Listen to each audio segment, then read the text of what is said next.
Tout le monde a des faiblesses. Mais lorsque vous vous y attachez, c'est comme rester immobile devant une porte ouverte, sans avoir le courage de la franchir. Vous vous limitez, vous vous remettez en question, et vous vous laissez engloutir par vos propres peurs. Maintenant, et si au lieu de cela vous commenciez à voir vos points forts? Et si au lieu de vous saboter, vous vous donniez la chance de grandir? La façon dont vous vous percevez peut être votre plus grand obstacle, ou votre plus grande force. Imaginez une vie où vous ne seriez plus prisonnier du doute, où vous vous sentiriez capable, confiant et prêt à transformer vos rêves en réalité. C'est le chemin pour débloquer votre véritable potentiel. Mais y parvenir demande plus qu'un simple désir. Cela exige de la clarté et de l'action. Dans cette vidéo, je vais vous montrer 11 leçons pratiques, inspirées de la philosophie stoïcienne, pour vous aider dans cette démarche. La dernière vous donnera la clé pour mettre tout cela en pratique, sans laisser la peur vous paralyser. Alors, regardez jusqu'au bout et découvrez comment libérer votre potentiel et construire une version plus forte et plus confiante de vous-même. 1. Agissez avec précision. Imaginez un ingénieur sur un pont suspendu, ajustant une pièce essentielle à la stabilité de la structure. Le vent souffle violemment, chaque millimètre compte et une seule erreur pourrait compromettre l'ensemble du projet. La pression est intense, mais il ne peut pas se laisser dominer par la tension. Si ses mains hésitent, si son esprit se disperse, le risque augmente. C'est pourquoi il respire profondément, reste concentré et exécute chaque mouvement avec précision. La vie n'est pas différente. Chaque jour, vous affrontez des situations qui mettent votre maîtrise de soi à l'épreuve. La différence entre le regret et la réussite réside dans votre capacité à rester aux commandes, même lorsque tout autour de vous semble chaotique. La vérité, c'est que vos émotions sont comme un fleuve en crue. Si vous apprenez à les canaliser, vous pouvez en tirer de l'énergie et les orienter vers quelque chose de productif. Mais si vous les laissez déborder sans contrôle, elles peuvent tout ravager sur leur passage. Le stoïcisme n'enseigne ni à ignorer ni à réprimer ce que nous ressentons, mais à gouverner nos émotions avec lucidité et raison. Vous n'êtes pas votre frustration, vous n'êtes pas votre peur, vous n'êtes pas votre insécurité. Vous êtes la force qui observe ces émotions et choisit comment les utiliser. Lorsque vous vous abandonnez à la colère, vous devenez prisonnier des circonstances. Lorsque l'anxiété vous envahit, vous vivez un futur qui n'existera peut-être jamais. Lorsque la peur paralyse vos actions, vous vous privez de découvrir votre véritable potentiel.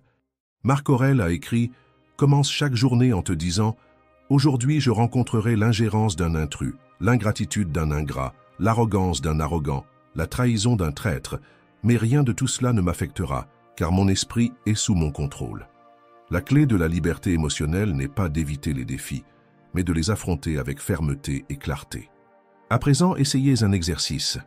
Lorsque vous ressentez une émotion intense, imaginez-vous comme un ingénieur ajustant une pièce essentielle. Vous ne pouvez pas agir sur un coup de tête, ni vous laisser emporter par la turbulence du moment. Respirez profondément, maintenez votre stabilité et exécutez chaque action avec précision. Les gens ordinaires réagissent automatiquement. Mais ceux qui maîtrisent leur esprit savent que la véritable force réside dans le contrôle et dans la réponse consciente. Soyez l'ingénieur de vos émotions. 2. Votre esprit est inébranlable. Imaginez un sculpteur face à un bloc de marbre brut. À chaque coup de marteau précis, il enlève l'excédent, révélant peu à peu le chef-d'œuvre caché dans la pierre. Ce processus demande de la force, de la patience et de la précision. Le marbre ne se brise pas sans raison. Il se transforme en quelque chose de grandiose. L'adversité fonctionne de la même manière. Elle peut vous écraser ou vous façonner. La différence réside dans la façon dont vous choisissez de l'affronter. Les stoïciens comprenaient que les épreuves de la vie ne sont pas des punitions, mais des opportunités déguisées. Comme l'a dit Marc Aurèle, ce qui fait obstacle à l'action en devient le chemin. Pensez que la vie est comme un sport de haut niveau. Chaque entraînement intense, chaque douleur musculaire, chaque erreur commise vous renforce. Si vous évitez l'effort, vous ne progressez jamais. Mais si vous affrontez les défis avec détermination, ils deviennent votre meilleur entraînement vers la grandeur. Alors, la prochaine fois que la vie vous mettra à l'épreuve, faites 3 choses. Trouvez la leçon. Toute difficulté porte un enseignement, mais seulement pour ceux qui acceptent de le voir. Demandez-vous, que cette épreuve essaie-t-elle de m'apprendre? servez-vous-en à votre avantage. Les défis peuvent être l'étincelle de votre renaissance. Plutôt que de résister, demandez-vous, comment puis-je transformer cet obstacle en opportunité? Adoptez l'état d'esprit stoïcien. Un véritable stoïcien ne se plaint pas. Il observe, analyse et agit avec sagesse. La vie ne vous doit ni confort ni facilité. Mais elle vous offre quelque chose de bien plus précieux, l'opportunité de prouver qui vous êtes vraiment. Comme l'a dit Épictète, les difficultés révèlent ce que sont réellement les hommes. Lorsque vous refusez de vous laisser briser par les épreuves, vous devenez inébranlable. Et à cet instant, vous débloquez votre véritable potentiel. 3. Votre concentration doit être plus forte que les distractions. Imaginez un chef d'orchestre dirigeant son orchestre au milieu d'un théâtre bondé. Le public murmure, les téléphones vibrent, les chaises grincent. Mais il ne se laisse pas distraire par le bruit qui l'entoure. Son regard est fixé sur la partition, son esprit connecté à la musique. Il lève la baguette, et au moment précis, l'orchestre le suit, créant quelque chose de grandiose. Tout comme ce chef d'orchestre, vous devez apprendre à diriger votre attention, sans permettre aux bruits extérieurs de voler votre concentration. Sénèque, le grand philosophe stoïcien, n'écrivait pas dans un silence absolu. Il vivait à Rome, une ville chaotique, où les voix des marchands, le roulement des chariots et les discussions animées résonnaient dans les rues. Sa maison, pour ne rien arranger, se trouvait au-dessus d'un établissement de bains, où les gens criaient, riaient et frappaient l'eau de leurs mains. Mais il maîtrisait parfaitement son attention. Dans l'une de ses lettres, il a écrit « Moi-même, je force mon esprit à se concentrer et je ne lui permets pas d'être distrait par ce qui se passe autour de moi. Aujourd'hui, le bruit ne vient plus seulement des rues, mais des écrans. Les notifications clignotent, les nouvelles alarmantes captent votre attention et les pensées anxieuses épuisent votre énergie. Si vous ne prenez pas le contrôle de votre esprit, le monde le fera à votre place. Et un esprit dispersé est un esprit fragile. » Les stoïciens savaient que la concentration est une force. Marc Aurèle a laissé un conseil clair. Concentrez-vous sur ce qui est devant vous. Faites ce que la raison et la justice exigent. Oubliez tout le reste. Si vous voulez développer un esprit fort, vous devez apprendre à filtrer l'inutile et vous concentrer sur l'essentiel. Comment y parvenir? Le premier pas consiste à identifier le bruit mental qui draine votre concentration. Consultez-vous vos messages toutes les quelques minutes. Ouvrez-vous les réseaux sociaux sans même vous en rendre compte? Passez-vous trop de temps à consommer des informations qui ne vous apportent rien? Le deuxième pas est d'entraîner votre esprit comme un athlète entraîne son corps. Commencez votre journée avec une intention claire. Définissez des plages horaires sans distraction et cultivez des moments de silence pour renforcer votre pleine attention. Votre esprit est comme un faisceau de lumière. S'il est dispersé, il n'éclaire rien. Mais lorsqu'il est concentré, il a le pouvoir de traverser n'importe quelle obscurité. Sénèque a écrit ses chefs-d'œuvre au milieu du chaos. S'il y est parvenu, vous le pouvez aussi. Lorsque vous entraînez votre esprit à ignorer le bruit, tout lieu devient un terreau fertile pour votre grandeur. 4. Celui qui maîtrise la discipline, maîtrise sa propre vie. Imaginez un chef d'orchestre face à son orchestre. Chaque instrument représente un aspect de votre vie, vos choix, vos habitudes, vos rêves. Sans discipline, chacun joue à son propre rythme, créant du chaos. Mais lorsque vous prenez les commandes et imposez de l'ordre, la mélodie se transforme en quelque chose de puissant et d'harmonieux. Rien de grandiose ne s'accomplit sans discipline. Le talent sans effort est gâché. La motivation sans constance s'évapore avant même de produire des résultats. Épictète a dit « Aucun homme n'est libre s'il n'est pas maître de lui-même ». L'autodiscipline n'est pas une chaîne qui vous retient, c'est la clé qui vous permet de diriger votre vie avec clarté et détermination. Pensez aux personnes que vous admirez. Elles ne sont pas arrivées là où elles sont par chance ou par une inspiration passagère. Elles y sont arrivées parce qu'elles ont maintenu le cap, même lorsqu'elles étaient fatiguées, même lorsque personne ne les regardait. Elles ont décidé d'avancer, non pas parce que c'était facile, mais parce que c'était nécessaire. Voilà ce qu'est la discipline. C'est la ligne qui sépare ceux qui se contentent de rêver de ceux qui accomplissent réellement. Chaque fois que vous procrastinez, chaque fois que vous cédez au confort au lieu d'agir, vous vous éloignez de la personne que vous pourriez devenir. Les stoïciens comprenaient que l'autodiscipline est la colonne vertébrale de toutes les vertus. Marc Aurèle se le rappelait chaque jour. Il disait « En te réveillant, pense que tu t'es levé pour accomplir ton devoir d'être humain. La vie ne consiste pas à chercher des raccourcis. Elle consiste à bâtir quelque chose de solide. Et vous n'avez pas besoin d'attendre un moment grandiose pour commencer. La discipline commence dans les petites décisions. Se lever lorsque le réveil sonne, tenir ses promesses, éviter les distractions inutiles. Ne dépendez pas de la motivation. Agissez parce que c'est ce qu'il faut faire. Maîtrisez vos impulsions. Contrôlez votre alimentation, votre paresse, votre tendance à vous laisser distraire par ce qui n'a pas d'importance. Chaque fois que vous résistez à la facilité, vous vous renforcez. Définissez un code pour votre vie et suivez-le avec constance. Ce qui définit une personne, ce ne sont pas ses moments d'inspiration, mais ce qu'elle fait jour après jour, sans relâche. La discipline ne vous étouffe pas. Elle vous donne des ailes. Et la seule manière de devenir la meilleure version de vous-même, c'est d'arrêter d'attendre et de commencer à agir. 5. Apprenez à répondre, pas seulement à réagir. Imaginez que vous tenez une tasse remplie de café chaud en marchant sur un trottoir bondé. Soudain, quelqu'un vous bouscule et sans réfléchir, vos doigts se resserrent autour de la tasse, renversant le liquide sombre sur vos vêtements et sur le sol. Vous pouvez toujours essayer de nettoyer, mais la tâche et l'inconfort sont déjà là. Maintenant, imaginez que ce café renversé représente votre réaction impulsive. Des mots prononcés sous l'effet de l'émotion, des gestes dictés par la colère ou la peur, tout cela peut ternir des relations, des opportunités, et même votre propre paix intérieure. La plupart des gens vivent ainsi, répandant leurs émotions sans contrôle, laissant derrière eux des traces de regret partout où ils passent. Mais les stoïciens ont découvert un secret puissant. Entre ce qui vous arrive et la manière dont vous réagissez, il existe un espace. Et dans cet espace réside votre véritable pouvoir. Épictète enseignait « Toute personne capable de t'irriter devient ton maître. Elle y parvient uniquement parce que tu lui permets de te troubler.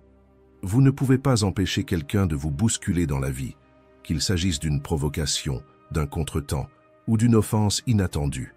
Mais vous pouvez décider si vous allez serrer la tasse et laisser le café se renverser, ou si vous allez la tenir fermement et garder le contrôle. La solution? Respirez profondément. Ressentez l'émotion, mais ne la laissez pas déborder. Lorsque vous sentez la colère monter ou la frustration vous envahir, marquez une pause. Maîtrisez l'impulsion et choisissez de répondre avec sagesse. Les personnes impulsives déversent leurs émotions sans retenue et tentent ensuite en vain d'en effacer les conséquences. Mais ceux qui maîtrisent leur esprit agissent avec conscience, sans être prisonniers de l'instant. Le véritable pouvoir ne réside pas dans la réaction. Il est dans la décision d'agir. 6. Être heureux seul est un cadeau que seul vous pouvez vous offrir. La solitude fait peur, car nous avons été conditionnés à croire qu'être seul est un signe d'échec. Nous vivons entourés de bruit et de distractions, remplissant chaque minute de la journée pour éviter l'inconfort du silence. Mais est-ce que cela nous satisfait réellement? Pour beaucoup, être seul signifie se sentir rejeté ou insignifiant. Pourtant, la solitude n'est pas l'absence de personne, mais plutôt l'absence de connexion avec soi-même.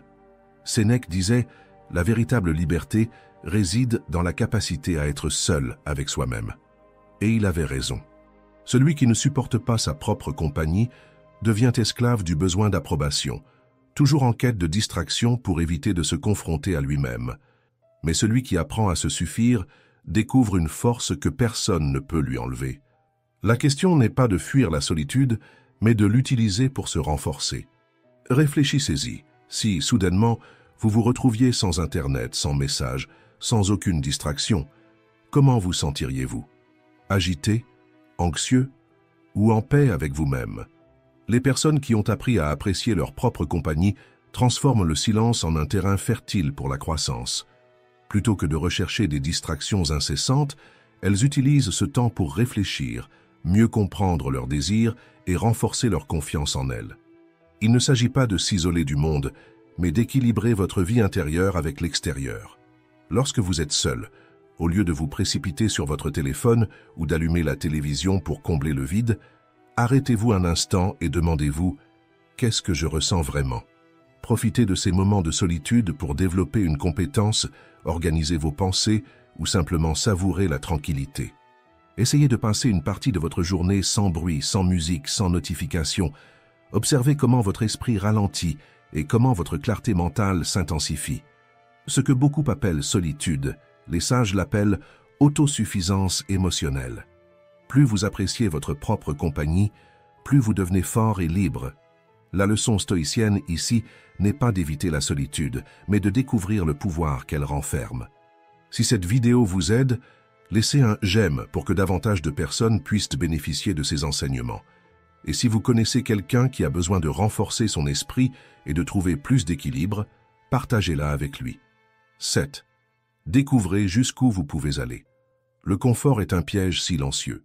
Il se présente comme un refuge, mais agit comme un mur invisible qui vous empêche de grandir. Au début, il semble être un soulagement bien mérité, un endroit sûr. Mais avec le temps, il devient un cocon étroit qui étouffe votre évolution. C'est comme un ascenseur toujours en service. On s'habitue à la commodité et on oublie qu'on peut aussi prendre les escaliers. Les stoïciens comprenaient profondément cette dynamique. Sénèque disait que nous devons nous préparer aux temps difficiles tant que tout semble encore facile. L'inconfort n'est pas une punition, mais un entraînement. Celui qui s'en éloigne devient fragile. Celui qui l'affronte se renforce. Maintenant, réfléchissez. Quand avez-vous fait pour la dernière fois quelque chose qui vous a vraiment sorti de votre zone de confort? Quelque chose qui vous a mis au défi avant que la vie ne vous oblige à affronter les difficultés? Le secret n'est pas de fuir l'inconfort, mais de l'anticiper avant qu'il ne vienne à vous. Ceux qui choisissent volontairement de petits défis deviennent mieux préparés aux grands obstacles qui surgissent inévitablement. Ce qui vous semble impossible aujourd'hui peut, avec le temps, devenir simplement une étape de plus sur votre chemin de croissance. Comment transformer l'inconfort en force? Commencez petit à petit. Vous n'avez pas besoin de changements radicaux pour renforcer votre esprit. De petites décisions quotidiennes font toute la différence. Si vous avez l'habitude de toujours prendre des raccourcis, essayez un chemin plus long et observez votre propre résistance au changement. Au lieu d'éviter les conversations difficiles, affrontez-en une avec honnêteté et présence. Lorsque vous avez envie d'abandonner quelque chose en cours de route, tenez bon quelques minutes de plus et réalisez à quel point votre résistance est mentale et non physique. Essayez de passer une journée sans consommer de divertissement numérique et observez comment votre esprit réagit au silence. Chaque petit défi renforce votre autodiscipline et vous montre que vous avez plus de contrôle sur vous-même que vous ne l'imaginez. Un autre point essentiel est de changer votre perception des difficultés. La douleur de l'inconfort ne vient pas du défi en lui-même, mais de la manière dont vous l'interprétez. Jean Chrysostome, l'orateur et philosophe grec, écrivait « Celui qui évite toute forme d'inconfort devient incapable de faire face aux adversités et finit même par perdre la capacité de ressentir du plaisir, même dans les moments les plus intenses. » Autrement dit, ce qui semble être un obstacle pourrait en réalité être l'opportunité dont vous avez besoin pour devenir plus fort et mieux préparé. Utilisez l'inconfort comme un thermomètre de votre croissance. Si votre vie est trop confortable, peut-être vous limitez-vous sans même vous en rendre compte. La version la plus forte et la plus résiliente de vous ne se trouve pas dans le confort, mais dans les défis. Si vous voulez vraiment grandir, arrêtez d'éviter l'inconfort. Embrassez-le. 8. Ne vivez pas de promesses pour demain. Agissez maintenant. C'est ce que vous méritez. Vous pourriez être bon aujourd'hui, mais au lieu de cela, vous choisissez de commencer demain. Marc Aurèle. Cette citation révèle une vérité inconfortable. Lorsque nous remettons à plus tard le fait de devenir notre meilleure version, nous acceptons de vivre en dessous de notre potentiel. Combien de fois vous êtes-vous surpris à dire « Lundi, je commence. Quand les choses se calmeront, j'essaierai. J'ai besoin de me sentir plus prêt avant d'agir. » Ces phrases semblent raisonnables, mais ce sont des pièges qui vous maintiennent enfermés dans la même routine. Le problème n'est ni le manque de temps ni les circonstances. Le problème, c'est d'attendre le moment parfait, qui n'arrivera jamais. La vérité, c'est qu'il y aura toujours des difficultés, des incertitudes et des défis. Si vous attendez un signe clair ou des conditions idéales, les jours deviendront des mois, les mois deviendront des années, et vous continuerez simplement à vouloir changer, sans jamais réellement commencer. La solution? Agir. Le premier pas semble toujours être le plus difficile, mais c'est aussi celui qui brise la résistance intérieure. Avez-vous remarqué qu'une conversation difficile devient plus facile une fois commencée, ou qu'un entraînement intense paraît moins redoutable après la première minute? L'inertie est le plus grand obstacle, et la seule façon de la surmonter, c'est de se mettre en mouvement. Pensez à ce que vous souhaitez transformer dans votre vie. S'il y a une formation que vous voulez suivre, inscrivez-vous. Si vous devez régler un malentendu, prenez votre téléphone. Si vous voulez changer une habitude, commencez aujourd'hui, ne serait-ce que par un petit ajustement. La seule chose qui sépare la vie que vous avez maintenant de celle que vous voulez, c'est l'action. Épictète a dit, ne vous contentez pas d'expliquer votre philosophie, vivez-la. Cela signifie que la connaissance sans action est inutile. Vous pouvez tout comprendre du développement personnel, de la discipline et du sens du devoir. Mais si vous ne mettez rien en pratique, votre vie ne changera pas. Au final, il existe deux types de personnes, celles qui agissent et celles qui attendent. Et la différence entre elles ne réside ni dans le talent, ni dans les opportunités, mais dans la décision d'agir. 9. La force réside dans le fait de demander de l'aide. Vous pouvez marcher seul, mais vous n'atteindrez jamais votre plein potentiel sans l'orientation de ceux qui ont déjà emprunté ce chemin avant vous. S'il y a bien une chose que les plus grands réalisateurs de l'histoire ont comprise, c'est que la croissance ne se produit pas dans l'isolement. Les grands scientifiques, comme Albert Einstein, n'ont pas fait de découvertes seuls. Leurs idées ont été façonnées par des débats, des critiques et des collaborations avec d'autres chercheurs. Même les génies reconnus ont eu besoin du regard des autres pour voir au-delà de leurs propres limites. De la même manière, des artistes renommés comme Michel-Ange n'ont pas créé leur chef-d'œuvre uniquement grâce à leur talent brut. Il a été apprenti avant de devenir maître, absorbant les techniques et les connaissances d'autres artistes avant de développer son propre style. Maintenant, pensez à vous. Combien de fois avez-vous évité de demander de l'aide par peur de paraître incapable? L'orgueil nous pousse à croire que chercher conseil est un signe de faiblesse, alors qu'en réalité, c'est une preuve d'intelligence. Demander de l'aide ne diminue pas votre valeur, au contraire, cela élargit votre vision. Une bonne orientation peut vous éviter des années d'erreurs inutiles. Une critique honnête peut révéler quelque chose que vous n'avez jamais remarqué. Un mentor peut accélérer votre progression d'une manière que vous n'auriez jamais imaginée. Mais rien de tout cela n'aura d'effet si vous vous enfermez dans votre propre résistance, si vous refusez d'écouter les retours ou si vous insistez pour croire que vous savez déjà tout. La prochaine fois que quelqu'un vous offrira une perspective différente, respirez avant de réagir. Ne voyez pas cela comme une attaque, mais comme une opportunité d'évolution. Cherchez des personnes qui vous challengent, qui exigent plus de vous, qui ont le courage de vous dire ce que vous avez besoin d'entendre, et non seulement ce qui flatte votre ego. La véritable croissance ne se produit pas dans l'isolement. Ceux qui croient tout savoir se condamnent à l'immobilisme. Si vous voulez débloquer tout votre potentiel, ayez l'humilité d'apprendre des autres et le courage d'accepter qu'il y a toujours quelque chose à améliorer. 10. Renforcez votre mentalité de croissance. Pensez à un artiste sculptant une pièce de bois brut. Au début, le matériau semble informe, imparfait, sans valeur. Mais avec chaque coup précis, chaque ajustement délicat, il commence à révéler quelque chose de grandiose. Ce qui n'était autrefois qu'un simple morceau de bois se transforme en une œuvre d'art, non pas parce qu'il était ainsi dès le départ, mais parce qu'il a été façonné avec patience et effort. Maintenant, regardez-vous. Si vous croyez avoir atteint vos limites, vous ne les dépasserez jamais. Mais si vous comprenez que chaque erreur, chaque défi et chaque obstacle sont des outils qui sculptent votre évolution, alors votre croissance sera infinie. Les stoïciens enseignent que la différence entre une vie stagnante et une vie de progrès ne réside pas dans les circonstances, mais dans la façon dont vous les percevez. Comme l'a dit Marc Aurèle, notre vie est ce que nos pensées en font.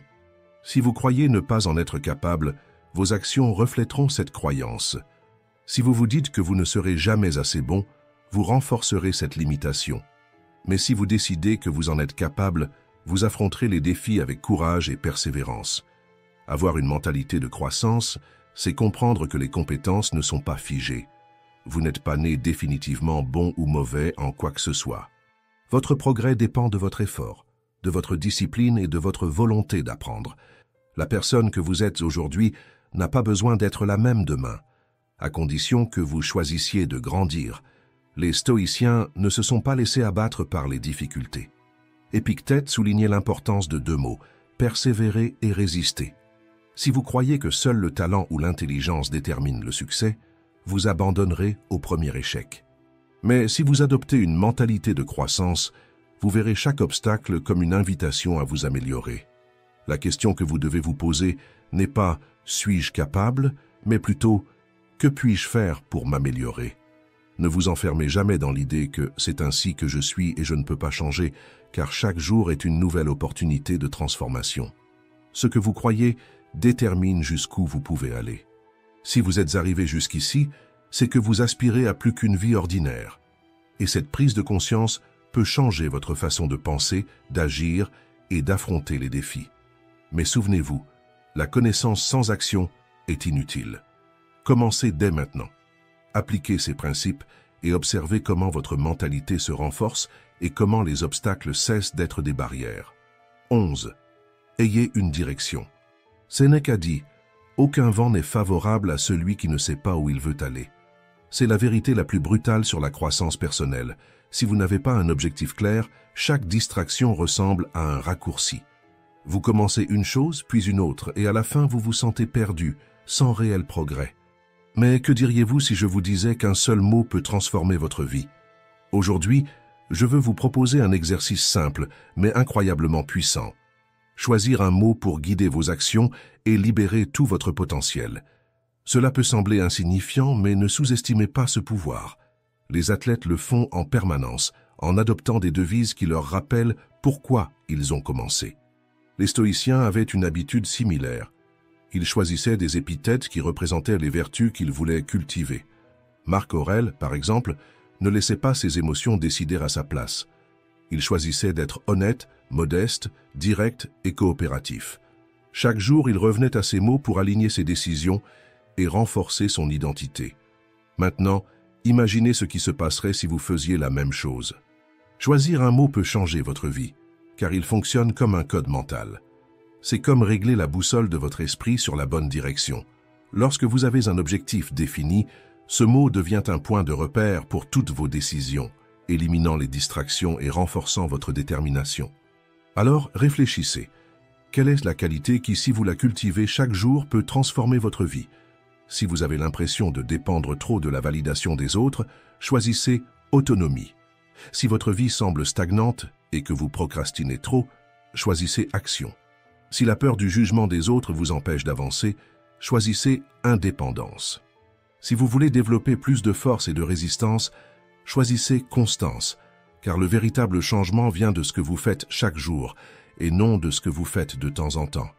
Dans mon cas, j'ai choisi équilibre, la capacité de rester calme et de prendre des décisions conscientes, sans laisser des émotions passagères me dominer. Avant, je réagissais sous le coup de l'émotion, je prenais des décisions impulsives, puis je le regrettais. Maintenant, avant chaque choix, je me demande, est-ce que cela me rapproche ou m'éloigne de l'équilibre que je veux atteindre? Cette simple habitude m'a apporté plus de clarté, plus de concentration et plus de contrôle sur ma vie que n'importe quelle motivation éphémère. Maintenant, c'est à votre tour. Pensez à ce que vous voulez renforcer en vous. Pour vous aider, voici quelques suggestions. Discipline, pour ceux qui veulent construire de nouvelles habitudes et rester engagés dans leur croissance. Patience, pour ceux qui ont besoin d'apprendre à faire confiance au processus. Maîtrise de soi, pour ceux qui veulent prendre les rênes de leur vie et ne plus se laisser emporter par leurs impulsions. Résilience, pour ceux qui savent que la vie mettra leur force à l'épreuve, mais qui sont déterminés à continuer à progresser. Maintenant, intégrez ce mot dans votre quotidien. Écrivez-le. Mettez-le en fond d'écran sur votre téléphone. Laissez un rappel dans votre agenda. L'objectif est de ne jamais l'oublier. Ce mot sera votre guide, votre point de référence. Alors, je vous pose la question. Quel sera votre mot pour libérer tout votre potentiel? Choisissez-le avec sagesse, parce que vos mots façonnent vos pensées façonnent vos actions, et vos actions construisent votre destinée. Et pour franchir la première étape, laissez en commentaire le mot que vous allez choisir pour transformer votre vie. Déclarez-le et engagez-vous dans ce changement. vous pourriez être surpris par l'impact que cela aura sur votre parcours. Si vous êtes arrivé jusqu'ici, commentez « Courage stoïcien » et merci de m'accompagner dans ce cheminement de croissance.